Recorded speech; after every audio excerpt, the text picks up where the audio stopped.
রাতে রুম থেকে বের হলে বাবা অনেক কোয়েশ্চেন করে বসে, কিছু করার থাকে না। ও নিশ্চয়ই নিচে থাকে, তো নিচে থাকারই কথা, ও নিচে থাকে না? থাকে। আচ্ছা আমি বুঝতেছি না ও চলে যাচ্ছে না কেন বাপের বাড়িতে? তুমি কয়েকদিনের জন্য আসছো বাংলাদেশে, তুমি তো চলে যাবা। এই কয়েকদিন ও বাপের বাড়িতে থাক। মেয়েটা এরকম স্টুপিড কেন? আমি বলেছিলাম না ওর চরিত্র সমস্যা আছে, না হলে ও ওর হাজবেন্ড মারা যাওয়ার পর হাজবেন্ডের ভাইকে বিয়ে করতে পারে না। প্লিজ এইভাবে কথা বলো না, আমরা মজায় মজায় বিয়েটা করিনি।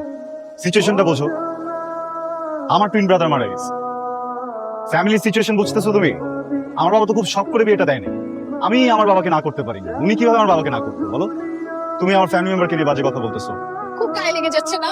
কয়েকদিনের মধ্যেই তোমার মনে জায়গা করে নিছে। তুমি আমার সিচুয়েশনটা বোঝো, একটা রিলেশনশিপে যতটুকু অনেস্টি দরকার আমি ঠিক ততটুকু অনেস্ট আছি। আমি বুঝতেছি তোমার সিচুয়েশনটা, আমার সিচুয়েশনটা একটু বোঝার চেষ্টা করো। আমি তো ইচ্ছা করে বিয়েটা করি নাই, বাট আমাদের একসাথে এখন থাকতে হচ্ছে, একই রুমে একই বাসার ছাদের নিচে থাকতে হচ্ছে, এখানে কিছু করার নাই। বাট আমি যেভাবে তোমার পিছনে তোমার ট্রাস্ট রাখার চেষ্টা করতেছি, আমি যতটা এফোর্ট দিচ্ছি তুমি সম্বন্ধে আমাকে দিচ্ছ না, উল্টো তুমি আমার ফ্যামিলি মেম্বার থেকে ছোট করে কথা বলো। আয়ান তুমি আমার সিচুয়েশনটা বুঝতে পারতেছো? আমি ছোটবেলা থেকে কোন সিচুয়েশনে বড় হয়েছি, আমার বাবা আমার মাকে চিট করছে, এখন সেম জিনিস আমার সাথে হচ্ছে। আমি দেখতেছি যে তুমিও আরেক সেম জিনিস ফেস করছো না তুমি, প্লিজ।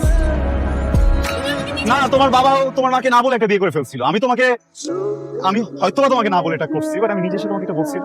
হ্যাঁ, আমি কি তোমার কাছে মিথ্যা বলছি? অন্য কেউ কি তোমাকে সেটা বলছে? আমি তো সেটা লুকাইতে পারতাম, কয়দিন পর আবার চলে যাবো বাইরে, আমি কয়েকদিন তোমার কাছে সবকিছু লুকিয়ে তোমার সাথে এইভাবে দেখা করে ঘুরে ফিরে চলে যেতে পারতাম না? আই এম সরি, দোষটা আমার। তুমি যদি এটার জন্য আমাকে কোনো পানিশমেন্ট দিতে চাও, আমার কিছু বলার নাই, আমাকে দাও। আমি সরি, দোষটা আমার।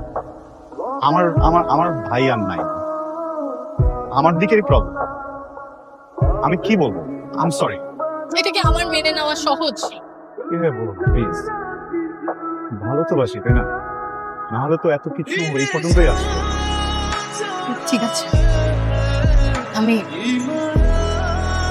আমিও সরি।